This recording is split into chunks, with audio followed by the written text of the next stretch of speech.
Most welcome ہے آپ سب کا. ہماری لائف کو لائک ڈن کریں, اسکرین کو ڈبل ساتھ ساتھ ٹچ کرتے رہیں.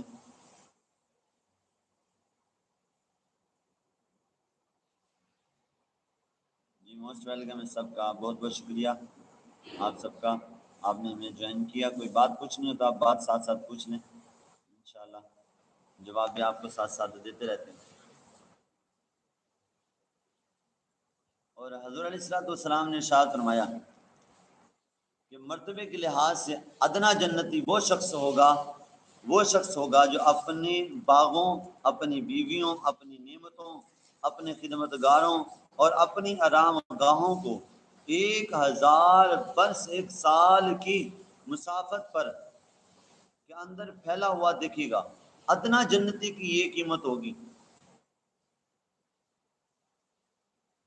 ادنا جنتی کی یہ اللہ تبارک و تعالیٰ اس کو انعام عطا فرمائے گا کہ جو ادنا جنتی ہوگا, اللہ تبارک و تعالیٰ کے محبوب علیہ الصلوۃ والسلام فرماتے ہیں کہ ادنا جنتی وہ شخص ہوگا جو اپنے باغوں, اپنی بیویوں, اپنی نعمتوں, اپنے خدمت گاروں, اپنی آرام گاہوں وہ 1000 کے مسافت پر, 1000 کے مسافر سفر کے طے ہونے سے, 1000 کی مسافت دور سے جو ہے نا وہ پھیلا ہوا دیکھ لے گا کہ 1000 کی جو ہے نا سال کی مسافت پر اس کا گھر ہے.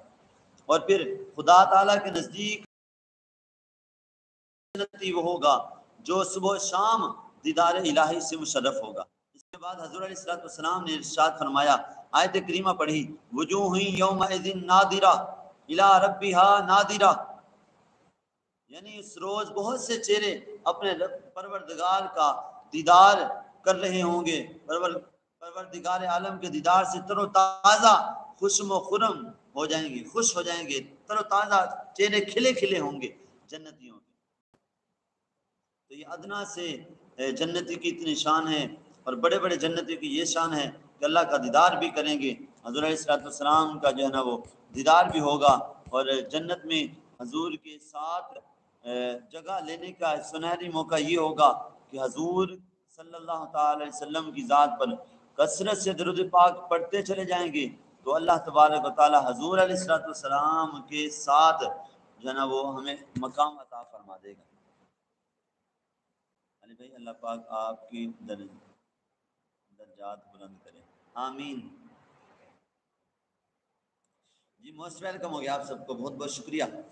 اور حضور علیہ الصلوۃ والسلام فرماتے ہیں کہ ایک پکارنے والا پکار کے کہے گا کہ اے جنتیو, تم جنت میں سلامت رہو گے, کبھی بیمار نہ ہوگے, تم زندہ رہو گے, کبھی نہ مرو گے, تم جوان رہو گے, کبھی بوڑھے نہ ہوگے, تم ہمیشہ اس میں آرام سے رہو گے, تمہیں تکلیف نہیں ہوگی.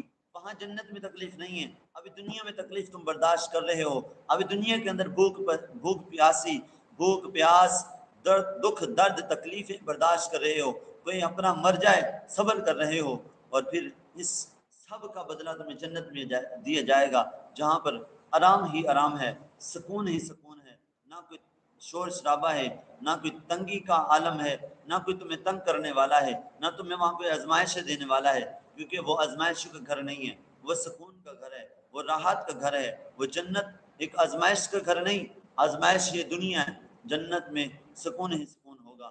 حضور کے صدقے ہمیں بہت ہی زیادہ جو ہے نا وہ مقام ملے گا. اور پھر جنت میں نہ محنت کرنی پڑے گی, نہ مشقت کرنی پڑے گی. جنتیوں کو جنت میں ہر قسم کے لذیذ میوے کھانے ملیں گے, جو چاہیں گے فوراً ان کے سامنے پیش کر دیا جائے گا. آج ہم غریب ہیں, آج ہم دیکھتے ہیں یار ہمیں وہ چیز میسر نہیں ہے, ہم اعلیٰ قسم کے پھل, اعلیٰ قسم کی میوہ جات نہیں کھا سکتے, ہمیں ہمارے پاس وسائل نہیں ہیں, ہمارے پاس اتنی قدرت نہیں ہے کہ ہم اعلیٰ اعلیٰ چیزیں کھا سکیں. لیکن جنت کے اندر جو چاہیں گے وہ سامنے موجود ہوگا, جو چاہیں گے وہ ہمارے سامنے آ جائے گا.